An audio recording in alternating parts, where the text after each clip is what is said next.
네, 안녕하세요. 행복한 인생을 위한 소소한 팁 두 번째 영상입니다. 네. 첫 번째, 두 번째 저희가 이야기 나눠봤고요. 세 번째 이야기를 해볼 것은 우리 인생이 흘러가는 길, 우리가 태어나서부터 나이 들고 여러 이야기를, 삶의 단계들에 대해서 이야기를 해볼게요. 어린 시절 어떠셨어요? 사회초년생 시절. 지금 아마 이제 어린이가 보는 분은 안 계실 테니까 여기 하나, 둘, 셋 중에 한 곳에 속하는 분들이 이 영상을 보고 계실 거예요. 네. 그래서 어린 시절 내가 속한 스테이지가 아니어도 각각에 속한 주변 사람들을 우리가 생각하면서 한번 이 사람에게 내가 이런 도움을 줄 수 있겠구나, 나는 이렇게 해나가야겠구나, 이런 생각들을 하면서 들어보시면 좋겠습니다. 네, 처음 태어났을 때 혹시 아이를 키우는 분이 있을 수 있기 때문에 한번 맨 처음부터 해볼게요. 그리고 우리의 옛날, 우리의 한 살 이럴 땐 생각나진 않겠지만 내가 이렇게 잘 살았었나? 이걸 한번 생각하면서 들어보세요. 이 표는 에릭슨이라는 심리학자가 이야기한 유명한 심리사회적 발달 단계라는 이론에 속하는 이야기예요. 네. 우리가 처음 태어났을 때 아이들에게 엄마는 세상이다, 이런 말 들어보셨을 거예요. 네. 그때는 엄마가 제때 배고플 때 먹을 걸 주고, 아이는 알아차림. 저번 영상에서 알아차림이라는 단어 기억나세요? 알아차림이 아이들은 잘 된다고 했잖아요. 배가 고픈 거 알아차리는 순간 아이들은 어떻게 해요? 막 울어요. 네. 그러면 엄마가 밥을 줘요. 그럼 밥을 꿀꺽꿀꺽 먹으면 또 무엇을 알아차릴까요? 배가 든든해지면 알아차려요. 그럼 아이들은 어떤 행동을 보여주나요? 네, 웃어주는 행동을 보여주죠. 그러면 부모는 또 그걸 보고 또 그 미소를 보는 걸 알아차리고, 그 미소를 보면서 내가 행복해지는 걸 알아차리고, 이런 알아차림들이 계속 우리 삶 속에는 순환되고 있거든요. 그래서 그렇게 엄마가 배고플 때 밥을 주고, 내가 기저귀가 젖었을 때 기저귀를 갈아주고, 이런 것들 우리가 경험하면서 세상에 대한 신뢰감을 쌓아가게 됩니다. 그런데 그 어린 시절에 제대로 보살핌을 받지 못하는 여러 가지 상황이 있었을 때 세상은 위험한 곳이야, 세상은 믿을 만하지 못한 곳이야 라는 불신감을 갖게 되죠. 여러분은 세상이 어떤 곳이라고 생각하세요? 믿을 만한 곳인가요? 아니면 위험해서 항상 경계를 해야 하는 곳인가요? 우리의 부모가 이 시기에 우리에게 신뢰감을 심어주려고 했다고 해도 우리가 또 어떤 다른 이유로 신뢰감보다는 불신감이 형성되었을 수도 있어요. 하지만 이건 우리가 이때 못했으니까 우리 이번 생은 망했다, 이렇게 생각할 일이 아닙니다. 네. 지금부터라도 이때 시기로 돌아가서 내가 이 세상에 대한 신뢰감을 어떤 방식으로 쌓을 수 있을까? 가장 가능한 방식으로는요, 여러분이 주변에 내가 그래도 믿을 만한 사람 한 명 떠올릴 수 있다면 그 사람과 자주 대화를 나누고 그 사람의 이야기를 들어주고, 이런 과정에서도 우리가 이 신뢰감을 다시 회복할 수가 있어요. 두 번째, 3살, 4살 정도가 되면요, 자율성이라는 삶의 과제를 우리가 습득을 하게 됩니다. 자율성은 뭔가 내가 생각하는 대로, 내가 어떤 걸 보고 감각을 알아차리고 생각을 알아차리면 내가 생각한 대로 행동해보고 싶은 그런 거예요. 근데 이 시기에 이제 부모님들이 그거 그렇게 하면 안 돼, 위험해, 그건 안 돼, 이렇게 계속 하다 보면은 아이가 자율성이 키워질 수 있을까요? 네. 그러면 뭔가 내가 하려고 하는 거는 다 잘못된 건가 봐 하면서 수치심을 경험하게 되죠. 그래서 사실은 이 시기에 아이들이 하면 위험할 게 사실 많긴 많아요. 그래서 그거 하지 마, 안 돼 라는 얘기를 자꾸 하게 되고, 그런데 이상하게 우리는 언제 다시 이 자율성을 얘기하게 되는지 아시죠? 네, 청소년기 공부해야 될 때 자율적으로 공부해야지. 네, 성인이 돼서도 자율적으로 하려는 일을 해서 돈을 벌어야지, 이런 거를 요구를 받게 됩니다, 세상에서.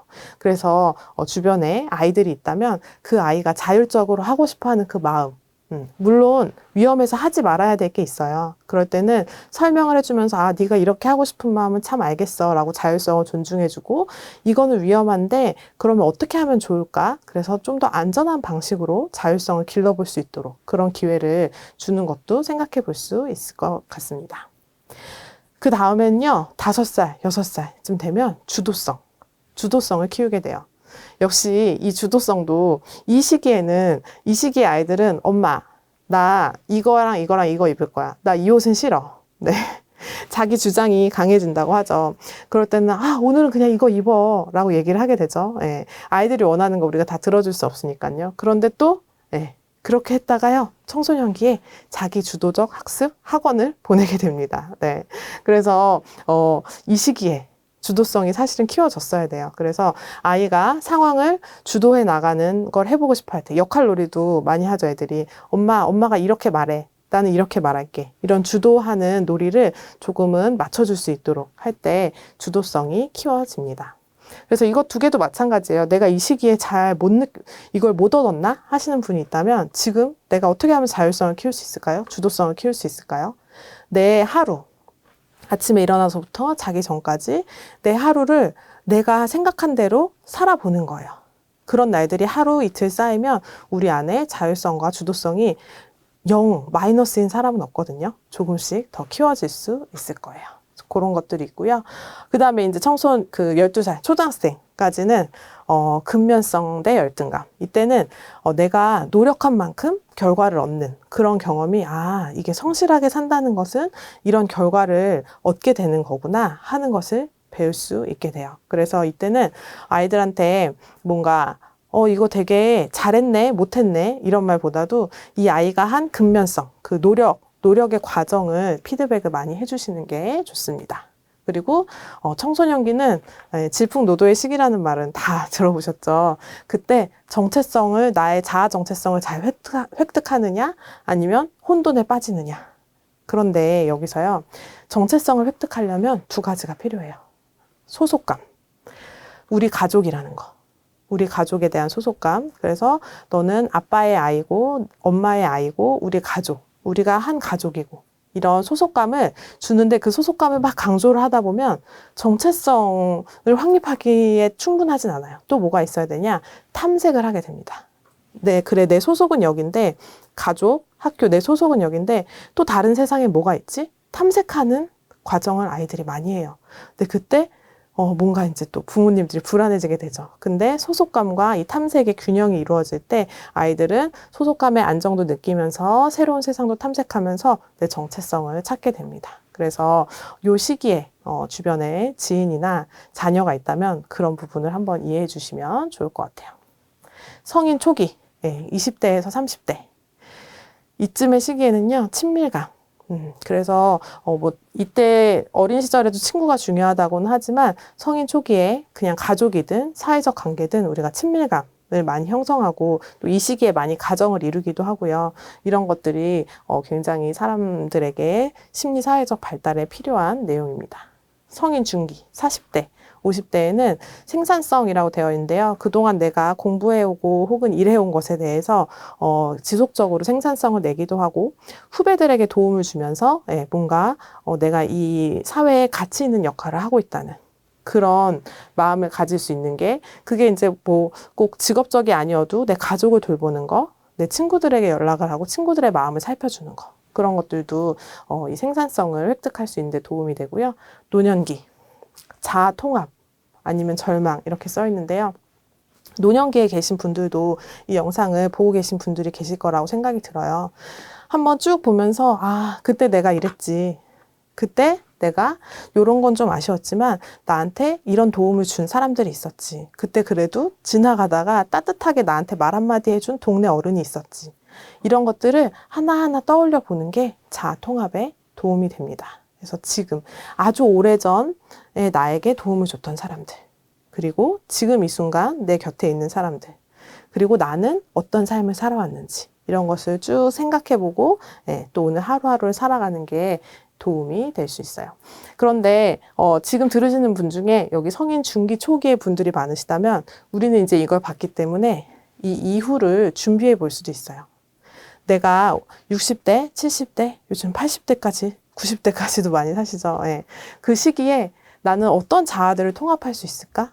우리가 지금 하루하루 열심히 사는 거는요, 우리가 노년기에 내 마음과 내 자아를 통합할 수 있도록 여러 가지 재료들을 쌓아두는 시기라고도 볼 수 있어요. 그래서 지금 뭔가 하루하루 좀 지치는 것 같고, 너무 벅찬 것 같고, 힘든 것 같고 하는 분들도 우리가 결국에는 이 자아 통합을 향해 가는 길이다라는 생각을 해보시는 것도 도움이 될 것 같습니다. 네, 행복한 인생을 위한 소소한 팁 네 번째 이야기입니다. 제가 우리 인생에 갑자기 찾아올 수도 있는 손님들이라고 적어봤어요. 바로 정신건강 이슈에 대해서 얘기를 할 건데요. 이런 단어들 많이 친하신가요? 많이 들어보셨어요? 네. 이런 단어들은 나랑 굉장히 거리가 먼 것 같다고 느끼다가도 어느 날 정말 갑자기 온 손님처럼 우리 곁에 와 있을 수가 있어요. 네. 그래서 이 단어들에 대해서 한번 생각해보고 아까 말씀드린 대로 또 이런 감정을 느끼는 사람들이 우리 주변에 가까이 있을 수도 있어요. 그럴 때 어떻게 해줘야 하는지 그런 것에 대해서 이야기를 해보도록 하겠습니다. 우울함. 나는 살면서 우울함이라는 거 한 번도 느껴본 적이 없어. 라는 분이 계시다면 병원에 가보셔야 될 수도 있어요. 그런 사람은 있기 어렵거든요. 예. 우리는 삶의 어떤 순간에 정말 우울함을 하루 중에도 일주일 중에도 안 느껴보신 분은 없으실 겁니다. 근데 정말 우울한 기분 정도를 넘어서서 이제 우울증, 내가 우울증인가? 이런 고민을 하시는 분들이 많을 거예요. 그런데 이런 정신건강에 대한 거는요, 사실 어디 가서 물어봐야 될지도 모르겠고, 그런 좀 어려움이 있기 때문에 제가 설명을 드려볼게요. 네, 우울증을 진단하는 기준들 중에는요, 기분이 너무 가라앉아요. 그리고 뭐 재미와 흥미가 없어요. 제가 이제 심리 상담을 많이 해보면요, 여성분들은 요즘에 너무 우울해요 이렇게 하고 찾아오시는 분들도 계시거든요. 그런데 남성분들은요, 우울해서 오지 않아요. 그냥 무언가 다른 것 때문에 왔는데 말씀하시는 게 요즘 재미있는 게 없어요. 네. 그래서 뭐 여성이든 남성이든 뭐 우울한 기분은 내가 잘 모르겠지만 요즘에 뭘 해도 재미가 없다. 예전에는 재미있던 게 지금 재미없어지는 거. 그것 또한 우울증의 증상임을 알아두시면 좋을 것 같아요. 식욕 변화. 네, 어떤 사람은 너무 먹기도 하고 어떤 사람은 입맛이 떨어지기도 하죠. 네, 그런 변화도 우울증의 증상이고요. 잠을 너무 많이 자는 것도. 네. 근데 저희 아이들이 굉장히 밤 12시에 자도 새벽 7시면 일어나거든요. 아이들이 굉장히 어린데도 불구하고. 그런데 이제 그렇게 막 잠이 적던 아이들이 청소년기가 돼서 매일 늦게 일어나고 일찍 자고 잠을 너무 많이 자요. 네. 그러면은 사실 그 아이가 뭐 그냥 그러는 걸 수도 있지만 사실은 그 과수면에 속할 수 있어요. 그래서 아이가 원래 잠이 많은 사람이 있을 수 있는데요. 원래 잠이 많은 사람이 아닌데 너무 잠이 많아졌다 하면 그 또한 우울함에 좀 우울할 만한 일이 있나? 이런 것들을 살펴볼 수도 있습니다. 집중 문제. 이것도 마찬가지예요. 원래 집중을 잘 못한, 아까 제가 산만하다고 한 거 보셨어요? 네. 집중을 원래 잘 못하는 사람이면 병이 아니죠. 그런데 내가 집중력이 너무 많이 떨어지고 있어요. 그러면 그거는 집중의 문제가 아니라 우울한 마음의 문제일 수가 있습니다. 이런 게 있고요. 불안함. 네, 이런 거 많이 경험하시는 분 계세요? 목소리가 떨리는 것 같다거나, 손이 떨리는 것 같다거나, 식은땀이 나는 것 같다거나, 네. 이 불안함은요, 겉으로 티가 나는 사람들도 있고요. 사실은 저도 예전에는 어디 앞에서 이렇게 말을 하면 저는 제가 되게 불안을 느끼고 있다고 생각을 했었거든요. 목소리가 좀 떨린다고 생각했었고. 그리고 실제로, 네, 좀 숨이 차는 느낌이 들었었어요. 그런데 듣는 사람들은 제가 말하지 않는 이상은 잘 인식하지 못하더라고요. 제가 이렇게 주변에 봐도요, 너무 떨렸어. 이렇게 말하는 사람들 중에 누군가는 티가 나기도 하지만 본인만 느끼는 경우도 있어요. 네. 그때도 제가 팁을 하나 드리면, 네. 아까 숨쉬기 운동 기억하세요? 맨 처음? 네. 아마 못 보신 분은 앞에 영상을 참고하시면 되겠습니다. 숨쉬기 운동을 같이 해봤는데요. 네. 제가 몸에 숨이 다 빠져나가는 것처럼 내쉬어보자는 얘기를 했었어요. 네. 불안함이 올라올 때는요, 뭔가 숨이 찬 느낌이 들어요. 그래서 저도, 이게 별로 티가 안 나는구나, 라는 걸 아니까 좀 여유가 생기더라고요. 그래서 말을 할 때, 네, 이렇게 숨을 많이 내쉬면서 말을 하는 거예요. 그러면 뭔가 이 떨리는 마음이 조금 줄어들 수 있어요.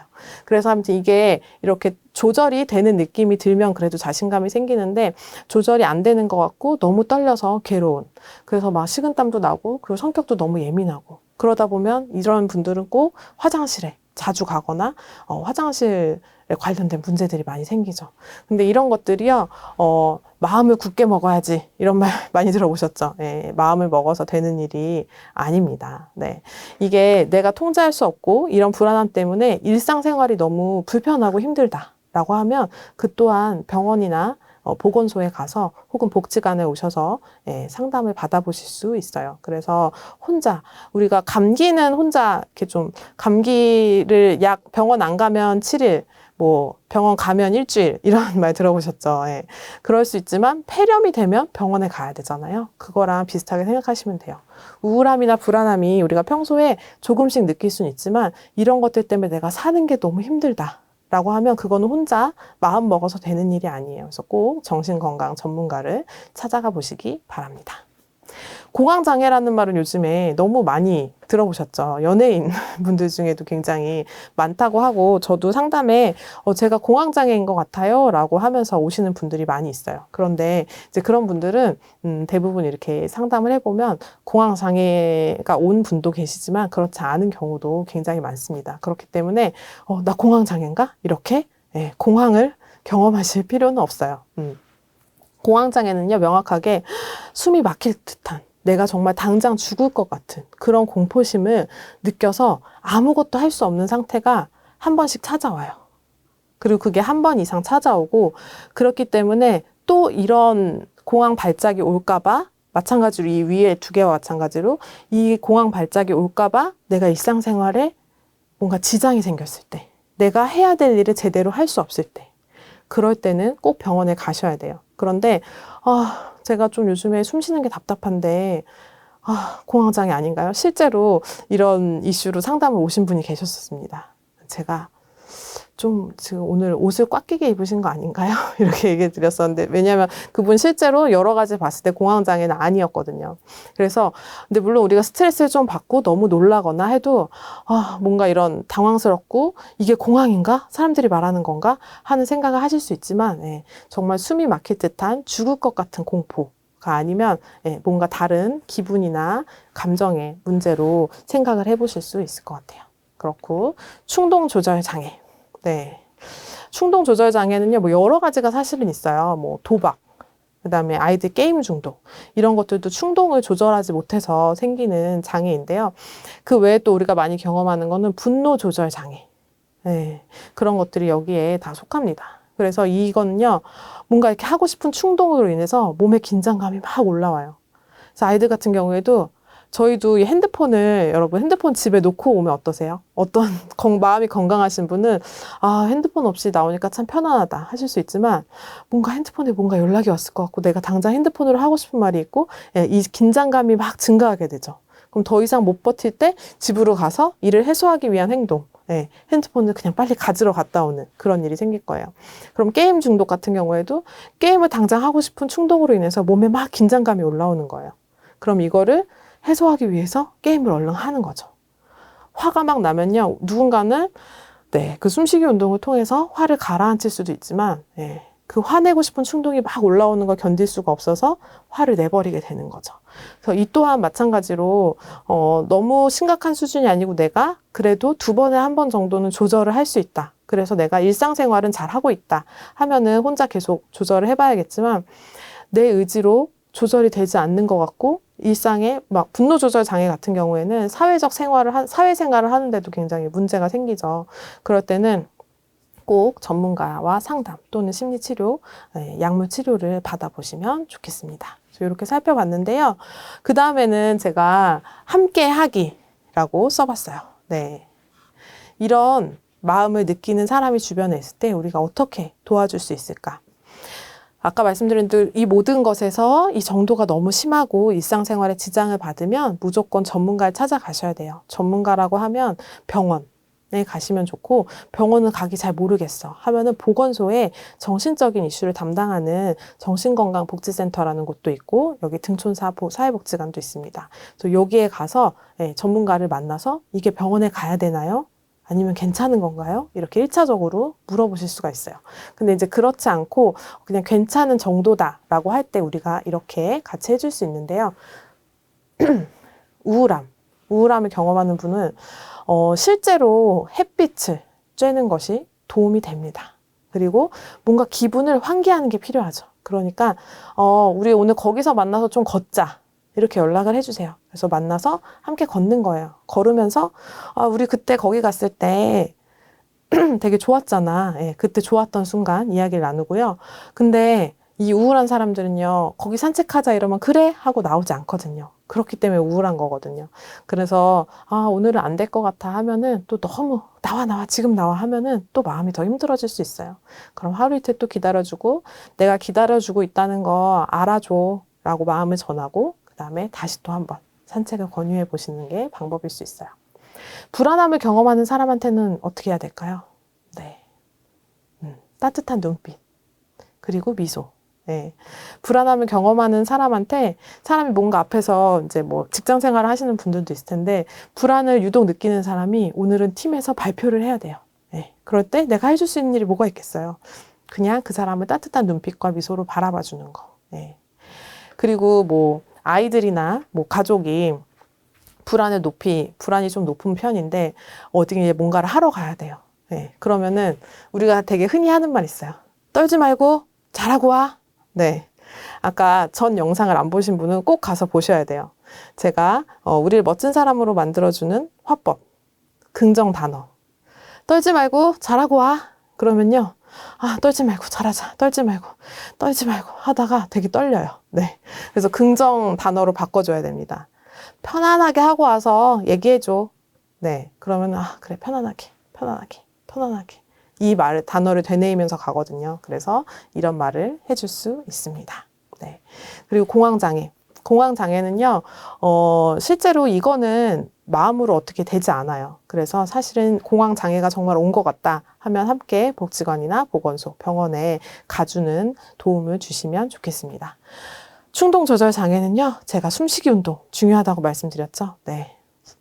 이게 주변에 어떤 대상이 이 충동조절 장애와 비슷한 경험을 하고 계실지 모르겠지만, 함께 숨쉬는 거. 네. 숨쉬기 운동이 있대. 숨쉬기 운동을 하면 이게 충동조절 장애라는 거는 충동이 막 올라와서 몸의 긴장감이 높아지는 건데, 그 긴장감을 숨을 충분히 내쉬면 좀 내려갈 수 있대. 네. 그래서 함께 숨을 쉬거나, 너가 게임을 그렇게 갑자기 너무 오래 할 때, 그 충동에 휩싸일 때, 그리고 아니면 갑자기 화를 낼 때, 나는 좀 걱정이 많이 되고, 좀 속상할 때도 있어. 내 기분을 말해주기도 하고요. 네, 그 다음에 좋았던 점 말해주기. 이것도 굉장히, 저희가 아까 얘기한 화법, 긍정 단어들에 해당이 되죠. 그 충동이 없는 순간들이 당연히 있을 거예요. 그런데 우리는 그 충동이 있는 순간을 더 주목하게 되거든요. 그래서, 그때 이거 정말 좋았어. 그때 너가 정말 딱 그 결단을 하고 딱 멈춰서 컴퓨터를 딱 켰을 때, 그때 진짜 멋있었잖아. 네, 이렇게 좋았던 순간들을 이야기해 주시는 것이 또 도움이 됩니다. 네, 여러분, 마지막이에요. 행복한 인생을 소소한 팁, 마지막. 어제보다 더 행복한 오늘을 디자인하기. 디자인하고 싶으신가요? 네, 3가지 이야기 드릴게요. 딱 하나만. 뭐냐면요. 제가 그 앞 영상을 꼭 다녀오셔야 합니다. 네, 제가 이런 6가지에 대해서 이야기를 했어요. 숨쉬기 운동, 지금 여기, 지금 이 순간, 네, 그게 중요하다고 얘기 드렸고, 또 알아차림이라는 단어 굉장히 중요하다고 말씀드렸어요. 그리고 나를 멋지게 만들어주는 고마워. 네, 우리가 그냥 지나치지 않고 고마워라고 말해주는 거, 뭐 그냥 칭찬이라고 말할 수도 있지만 너는 이러이런 점이 정말 대단해 라고 말해주는 거. 우리가 살면서 여러분은 대단하다는 말 많이 들어보셨어요? 네, 우리가 잘 듣지 않았다는 건 그만큼 잘 하지 않았다는 거예요. 그래서 대단하다고 말해주는 거, 그다음에 긍정 단어. 나는 왜 이렇게 게으를까? 너는 왜 이렇게 게으르니? 그런 부정적인 단어들이 아니라 너는 참 여유를 즐길 줄 아는구나. 네, 이렇게 긍정 단어로 바꿔서 이야기를 해주는 거 중요하다고 했는데요. 이 중에 여러분 뭐 딱 하나만. 네. 제가 이렇게 상담을 하다 보면 정말 자기계발서를 끝도 없이 읽다가 오시는 분들이 계세요. 그럼 제가 이제 책 그만 읽으세요 하거든요. 그 말 하기 전에 여쭤봐요. 그러면 지금까지 이렇게 읽으신 것들 중에 뭐를 지키면서 살고 계세요? 이렇게 여쭤보면 더 이상 대답을 못 하시는 분들이 많습니다. 그럼 제가 이제 책을 그만 읽고 지금 있는 것 중에 뭐 우리 하나만 지켜봐요. 이렇게 얘기를 드리거든요. 네. 여러분, 일단 여기 있는 거를 내가 다 지키고 있지 않다면 다른 정보는 더 이상 일단 멈추셔도 돼요. 이 중에서 이거 다 지켜야지? 난 갑자기 정말 난 더 행복하게 살 거야? 그럴 필요도 없어요. 딱 하나만 정해보세요. 이것 중에 뭐를 할까요? 네. 근데 이거를 어떻게 하느냐? 6하 원칙에 의해서 디자인을 하는 겁니다. 한번 해볼게요. 누가 언제 어떻게 누가 언제 어디서 무엇을 어떻게 왜 육하원칙 기억나세요? 네. 지금 이 영상을 보고 계시는 분 핸드폰 메모장이나 어디 메모지에 쓰신다면 뭐 냉장고든 내 책상이든 어디에 꼭 붙이세요. 네. 어떻게 하는 거냐면요. 네, 저도 한번 어제 생각을 해봤어요. 나는 누가는 항상 나는이겠어. 나는 언제 자기 전에 어디서 침대에 누워서 숨쉬기 운동, 숨을 규칙적으로 쉬겠다. 근데 왜도 굉장히 중요해요. 내가 이런 것들을 왜 실천하려고 하는지가 없으면 우리는 갈 길을 잃어버리거든요. 그래서 나를 아껴주고 싶어서 네, 이렇게 숨쉬기 운동을 내가 자기 전마다 한다는 건요. 하루에 잠깐 나를 아껴주는 시간을 갖는다는 거예요. 그래서 제 마음과 똑같은 분이 있으시다면 이 부분을 그대로 활용하셔도 좋습니다. 네, 또 한번 해볼게요. 누가 나는 언제 사람들을 만날 때 네, 어디서 뭐 카톡을 하든 전화를 하든 말을 할 때 네, 대단한 점을 찾아서 말해줄 거다. 왜? 여기서도 왜가 중요하죠. 사람들이 날 좋아해주면 좋겠어서. 네. 이렇게 칭찬을 많이 하는 사람은 우리는 가까이 하고 싶어요. 그래서 네, 대단한 점을 이야기해 주는 거 지키고 싶은 분 요거 따라 하셔도 돼요.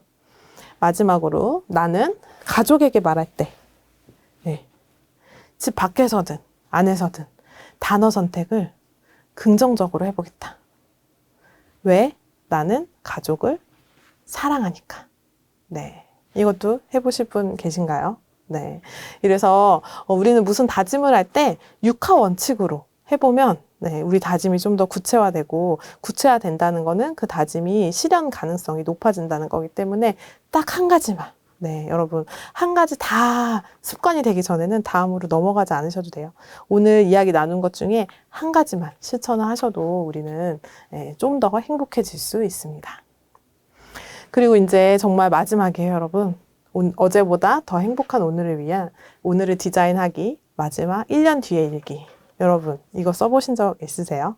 네, 이거 제가 어제 써봤는데 써보다 보니까 정말 초등학생 일기처럼 써지긴 했는데 한번 봐주세요. 네, 오늘은 이거는 지금이지만 1년 뒤 2022년의 날을 생각하면서 제가 써본 거예요. 어느 하루를 생각하면서 그날인 것처럼 일기를 쓴 겁니다.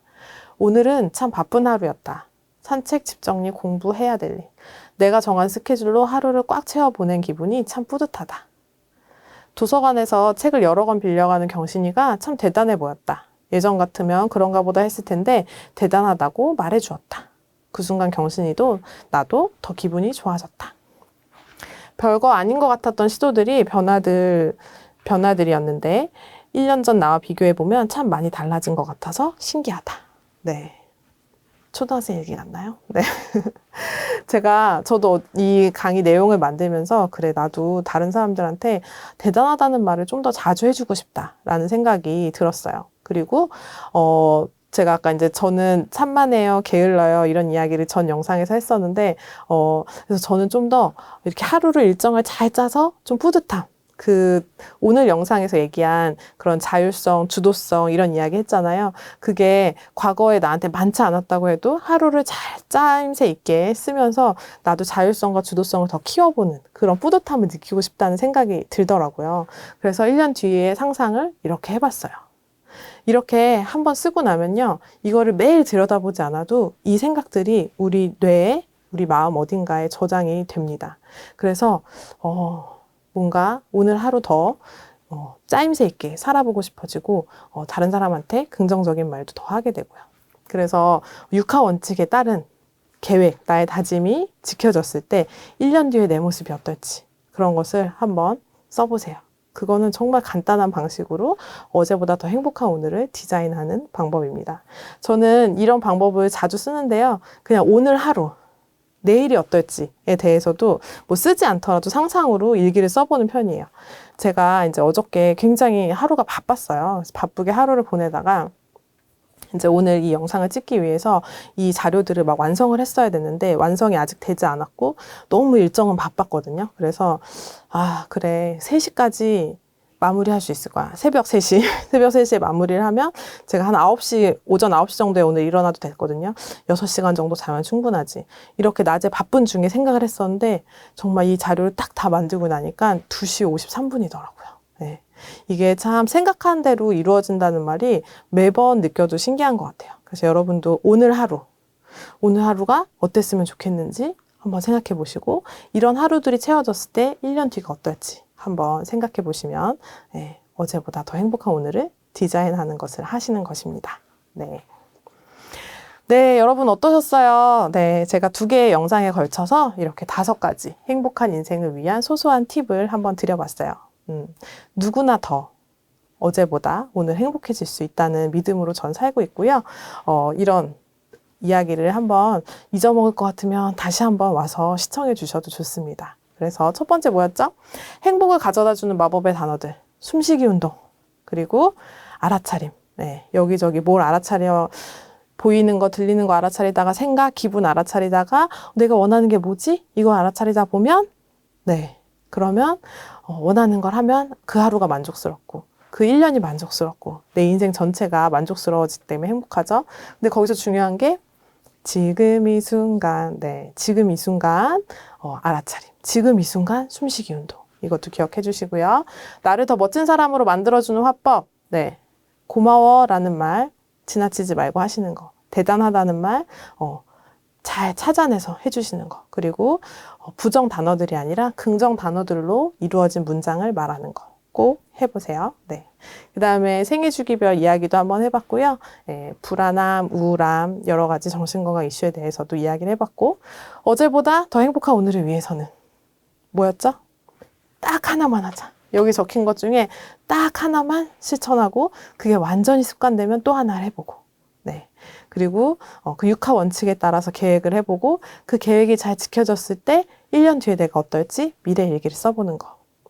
저랑 해보실 분 마음속으로 손 한번 들어주세요. 네, 오늘 잘 들으셨나요? 네, 여러분은 행복하세요? 아니면 행복해질 수 있다는 걸 믿으시나요? 네, 이것들을 한번 꼭 따라와 보시면 좋겠습니다. 네, 마지막으로 제가 좀 준비를 해봤어요. 여러분, 마법의 단어들 중에 알아차림 한번 또 해보세요. 네, 이 사진을 보니까 어떤 감정들이 알아차려지세요? 감정의 단어들이 잘 떠오르지 않는다면 약간 좋은 느낌이세요? 아니면 약간 슬픈 느낌이세요? 네. 저는 약간 이 빛이 화사해서 약간 밝은 느낌이 들어요. 이건 어떤가요? 네. 뭐 되게 안 좋은 기분이 들지는 않지만 뭔가 차분하기도 하고 좀 쓸쓸하기도 하고 그런 좀 반대의 기분이 드는 것 같아요. 근데 여러분, 이 사진은 제가 같은 날에 같은 시간에 같은 장소에서 찍은 사진이에요. 그런 거 같으신가요? 네, 이렇게 제가 사진을 붙여봤더니 여기 하늘 색깔이 똑같죠? 네, 어떤가요? 어떤 상황이든 어떤 하루든 이렇게 보는지 이쪽에서 보는지 저쪽에서 보는지가 이렇게 색깔이 다르고 느낌이 달라요. 그래서 우리의 행복은 굉장히 사소한 습관들에서 만들어집니다. 마지막으로 당부드리고 싶은 습관은 바로 나는 행복한 오늘을 산다. 이 결심. 나는 행복한 오늘을 산다는 결심을 자주 기억하는 거. 우리가 바삐 살다 보면 또 까먹어요. 그런데 자주 기억하고 행복할 수 있는 일들을 많이 하루에 하나씩이라도 하는 거. 그것들이 우리를 행복하게 만들어줄 것입니다. 2개의 영상 잘 봐주셔서 감사드리고요. 까먹을 때마다 다시 한번 와서 보세요. 잘 들어주셔서 감사합니다. 감사합니다.